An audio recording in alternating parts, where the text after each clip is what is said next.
Bonjour à tous, nous voici pour les Sagittaires, pour les 6 premiers mois de l'année 2023. Alors voilà, on va commencer déjà par un point astrologie, parce que il se passe quand même des choses très intéressantes d'un point de vue astrologique cette année. Et ensuite, nous passerons donc au tarot. Alors, d'un point de vue astro, ce qui est important à dire, c'est Jupiter, la planète de la chance. Alors, elle est en bélier, en fait, du 20 décembre 2022 jusqu'au 13 mai 2023. Et comme les béliers est un signe qui est ami du vôtre, parce que c'est un signe de feu également, les bons influx, en fait, de Jupiter vont aussi, évidemment, se manifester chez vous, en fait. Donc, une période de chance, d'optimisme, d'ouverture, de débouchés, de propositions. Voilà, donc ça va vraiment être 5 mois extrêmement denses, extrêmement agréables, voilà, où vous alternerez certainement de grandes périodes de chance. Donc ça c'est important, d'autant plus en fait que Jupiter est quand même le maître de votre signe, donc évidemment ça a encore beaucoup plus de répercussions que sur tous les autres. Voilà, donc premier gros morceau, Jupiter, extrêmement bon pour vous. Après, la deuxième chose qui est très importante, c'est Pluton. Pluton, donc, a un petit peu, on va dire, pourri la vie de tout le monde depuis 2008. Il était en Capricorne, et c'est vrai que Pluton, en fait, le 23 mars 2023, va passer donc en Verseau. Et en Verseau, c'est vrai que c'est un signe qui est quelque part à 60 degrés du vôtre.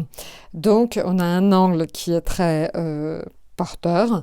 Donc, globalement, Pluton sera quelque part comme bienveillant vis-à-vis de votre signe, et ça va vous libérer vraiment de certaines angoisses que vous aviez depuis donc de très nombreuses années, et Pluton aura des influences très positives pendant les 10 à 15 ans à venir. Donc on voit que c'est vraiment quelque chose d'extrêmement fort et d'extrêmement important pour être souligné. Donc voilà, donc très important Jupiter jusqu'au 13 mai, très important Pluton qui vous lâche qui vous lâche dans le bon sens du terme, c'est-à-dire que d'un seul coup il n'a plus d'effet négatif sur vous à partir du 23 mars.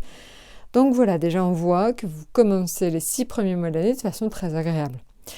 Maintenant, Neptune, la planète en fait des ressentis, de la foi, de l'intuition. Alors là, en fait, Neptune vous rend très perméable, beaucoup plus ouvert.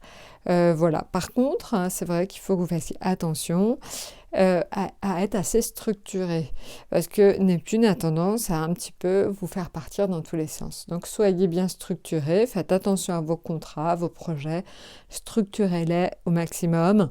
Vous avez tendance à un peu avoir des mirages de temps en temps. Donc c'est vrai que vous êtes tellement Sagittaire optimiste que vous voyez peut-être un petit peu trop les choses de façon positive. Essayez d'être réaliste quand même sur cette année, et donc garder les pieds sur terre. Voilà. Mais en tout cas, Neptune vous permet de vous fier à votre intuition. Donc écoutez, profitez-en, c'est quand même extrêmement agréable. Uranus, la planète de la nouveauté, n'a pas tellement d'incidence sur vous, en tout cas ne fait pas d'angle ni négatif ni positif. Donc voilà, ça ne veut pas dire que vous n'aurez pas de nouveauté, loin de là, mais ça veut juste dire que pour l'instant, en fait, c'est pas un impact, c'est pas la majorité, c'est pas le plus important. Le plus important, c'est vraiment Jupiter et Pluton.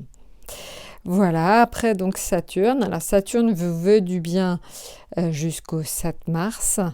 Donc profitez-en, ça vous permet d'avoir du recul, de prendre vraiment les choses avec distance. Donc ça c'est très important. Et après donc Saturne à partir du 8 mars passe en Poisson, et là en fait il va falloir que, encore une fois, je vous l'ai dit tout à l'heure, vous vous recentriez, vous essayez de garder votre cap et que vous ne partiez pas dans tous les sens, puisque c'est un petit peu le défaut que vous avez comme tous les autres signes de feu. Donc voilà, donc entre le 8 mars et le 31 décembre, encore une fois, fixez-vous des objectifs, évidemment fiez-vous à votre intuition, mais fixez-vous des caps et essayez vraiment de garder le cap. Voilà, donc on le voit, on est quand même sur quelque chose qui est très très agréable, porteur, positif donc cette année. Donc je pense que vraiment vous commencez une année 2023 en beauté. Maintenant, si on regarde le tarot, alors le tarot, bizarrement, est un petit peu orienté différemment, à savoir que le tarot, lui, on le voit dès l'état d'esprit, vous êtes sur l'amour. Donc il sera certainement question de vos émotions, de vos relations affectives, avec vos proches, donc vos amis. Il y aura certainement aussi pour certains des rencontres. Les amoureux, c'est vraiment cette notion peut-être de tomber amoureux pour certains, ou certains des petits coups de cœur. Donc il y a vraiment cette notion importante. Je pense que Vénus, mais Vénus est une planète rapide, donc je ne l'évoque pas forcément, je l'évoque plus semaine par semaine. Mais il est possible que Vénus, j'ai l'impression que c'est le cas, parce que tarot et astro vont toujours de pair. Je pense que Vénus doit être très présente pour vous, parce que donc on n'aurait pas les amoureux sinon. Donc je pense qu'il y a des coups de cœur dans l'air, des personnes qui déclarent leur flamme, des projets en amoureux, des week-ends en amoureux. Enfin, en tout cas, la présence de l'amour au sens vraiment premier, comme amical aussi. Donc l'amour au sens amoureux ou amical est très forte pour vous. Donc les 6 premiers mois de l'année. C'est d'autant, on le voit aussi ici, vrai que vous avez l'impératrice et le soleil.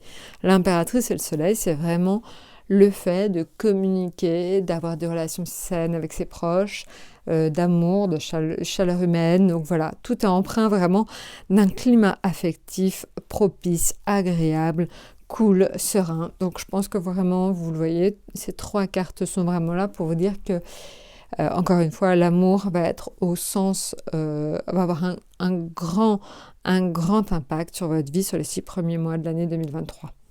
Voilà, maintenant, en ce qui concerne, donc, on le voit, les finances, on est sur donc le pape et l'étoile. Donc, vos finances, elles sont quand même relativement protégées. Je pense que vous pourriez même avoir un petit coup de pouce de quelqu'un d'un peu plus âgé que vous qui pourrait vous aider financièrement. Donc, voilà, donc un petit coup de pouce au niveau finances. Et l'étoile, donc, indique, évidemment, vous le savez, l'étoile, c'est vraiment la notion d'équilibre, de protection des finances. Donc, globalement, j'ai envie de dire, sur les 6 premiers mois de l'année, en tout cas, amis Sagittaire, ça se passe plutôt bien. Maintenant, en ce qui concerne donc le professionnel, l'ermite et la lune, alors là, par contre, honnêtement, au niveau professionnel, je pense qu'il y a une remise en cause de votre activité. Je pense que pour certains, vraiment, une envie de se désengager, de faire des ruptures de contrat. Je pense que c'est plus à votre initiative. Je pense que certains d'entre vous en ont marre tout simplement de travailler là où ils sont, et je pense que certains vont provoquer des ruptures ou en tout cas provoquer des changements. Donc voilà, donc on le voit, c'est très très fort. Voilà, et d'autant plus qu'on a le jugement en atout. Le jugement, c'est une nouvelle bulle d'air, donc je pense que certains retrouvent un travail ou changent de travail ou travaillent sur de nouveaux projets, mais en tout cas, donc il y a de la nouveauté qui s'installe là-dedans après une période quand même assez compliquée de départ de votre activité. Donc voilà. Je pense que là, je vous ai à peu près tout dit. Évidemment, je vous donnerai des indications plus précises semaine après semaine, même jour après jour, parce qu'évidemment, les planètes bougent en permanence, notamment Mars, Vénus et Mercure, que je préfère vraiment donc étudier semaine après semaine, parce que l'impact est quand même assez rapide. Voilà, écoutez, j'espère que je vous ai tout dit. N'hésitez pas de toute façon à nous contacter. N'hésitez pas, si vous voulez en savoir plus pour vous très spécifiquement, parce que ça reste quand même très général. Je vous souhaite un excellent début d'année 2023. En tout cas, ça s'annonce très très bien. Et à très bientôt.